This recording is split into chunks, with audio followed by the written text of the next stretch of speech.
What's up mga ka-vlogs? Vlog-vlogan na naman. For today's video, mag-unbox tayo or mag-unpack tayo ng in-order namin sa Lazada. Bag niya na dahil grade 3 na siya ngayong darating na pasukan, ngayong school year na to.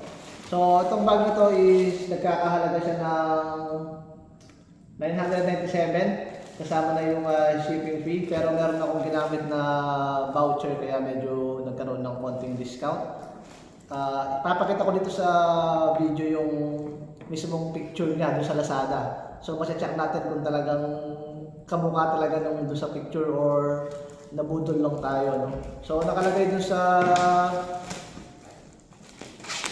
Lazada is orthopedic bag. Tsaka favorite color niya na purple. Okay.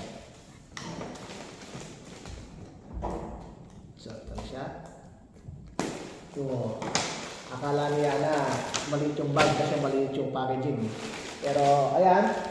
Kung i-rate ko yung packaging nila, okay lang. Pero may mga butas-butas dahil dyan.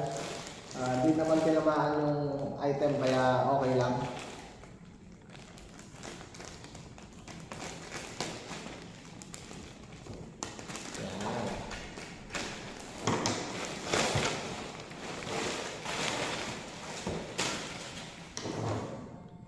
So, ito na yung ating bag, o ito yung bag ni Ana. So, bumubukas siya ng ganyan.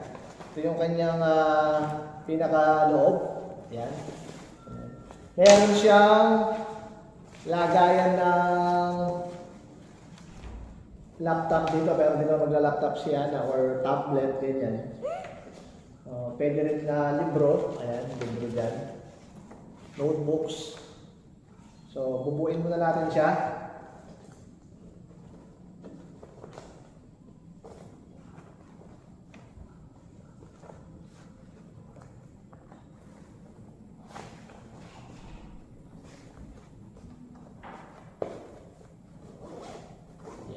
Sa kabila naman.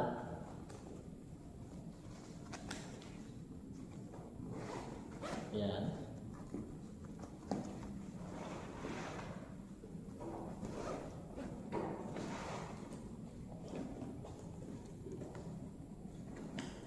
Galing kami ng SM nung nakaraan.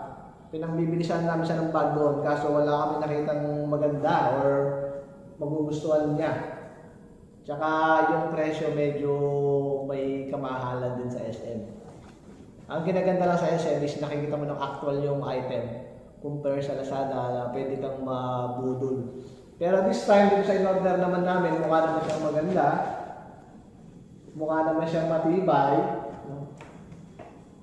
Meron din siyang ano dito, lagayan ng parang trolley. Ito. Kung gusto mong i-secure yung kanyang bag do sa trolley. Yan. Lagyan natin to. Yan.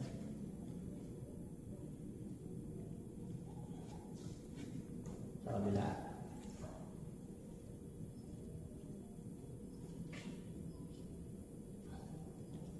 Yan. So, pag susuot niya, nakaganyan siya. Tapos meron siyang safety dito para hindi siya matatanggal sa katawan niya. Yan. Adjustable din yan kung payat yung bata. Pwede rin lakayan ng konti kung medyo mataba yung bata. Yan. Meron siyang hawakan dito. Ayan, meron siyang hawakan dito. Mas maganda yung hawakan niya dito, syempre. Tapos, meron siyang bulsa dito sa gilid. Meron siyang bulsa pa dito sa gilid, dito sa kabilang side. Pwede lagayan ng water bottle. No? And then, dito naman, paano to? Yun. So, ang kanyang lock is ito. Tapos, i-shoot mo lang siyang ganyan. Tapos, ilalagay mo siyang ganyan dito. Ganyan. Yan, ganyan siya. tatanggalin, ganun lang. Ang texture nito para siyang leather. Ito, para siyang leather. Tapos ito, lagayan din ng lagyan natin pencil case. Yan Yan.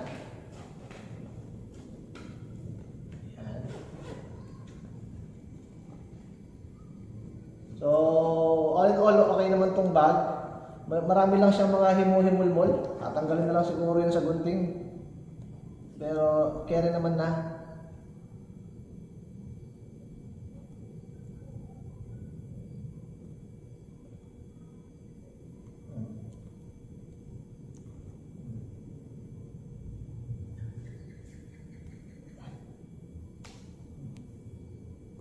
Yun lang ang mga himul-himul-mol.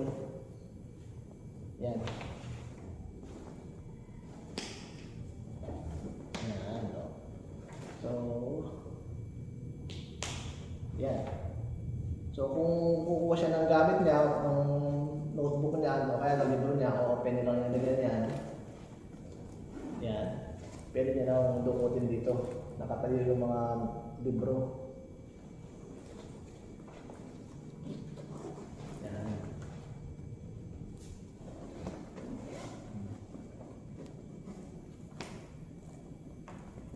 So, yan yung bag ni Yana. Okay? So, kung nagustuhan niyo itong video natin, pakipindot na lang yung like button at kung hindi ka pa nakapag-subscribe, mag-subscribe ka na sa ating YouTube channel at isunod mo lang pindutin yung notification bell din sa baba para update kayo sa mga picture videos natin. Ingat kayo palagi. Stay safe. Paalam!